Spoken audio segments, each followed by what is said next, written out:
100 டேஸில் 1,00,000 ரூபாய் ஏர்ன் பண்ணோங்க. அந்த சேலஞ்சில் இன்றைக்கி டே வந்து 75ல் இருக்கேங்க.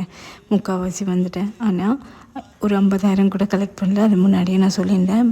ஆனால் நான் முயற்சி பண்ணிகிட்டே இருக்கேன். நான் ஸ்டாலோட அமௌண்ட்டை எடுத்து போட்டிருந்தா ஓரளவுக்கு ஒரு 50,000 வந்திருக்கும். ஆனால் நான் அதை வந்து அடுத்த ஸ்டாலுக்கு இன்வெஸ்ட் பண்ணிவிட்டேன். கொஞ்சம் ப்ராடக்ட்ஸ் பர்ச்சேஸ் பண்ணுறதுக்கு எடுத்துக்கிட்டேன். ஸோ அப்போ தான் அடுத்த ஸ்டால் நல்லா போக முடியும். இந்த காம்போ வந்து நாங்கள் ஸ்டாலில் லான்ச் பண்ணோம். கலர் காம்போ அப்படியே நீங்கள் அந்த செட்டை எடுத்துக்கலாம் 150 அப்படிங்கிற மாதிரி.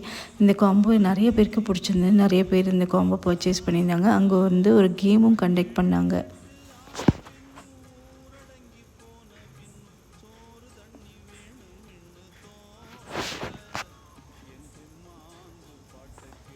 அந்த கேம் ரொம்ப நல்லா இருந்துச்சு. அதில் நாங்கள் பார்ட்டிசிபேட் பண்ணோம். வழக்கம் போல் என்னோடய சேவிங்ஸை வந்து உண்டியலில் போட்டாச்சு.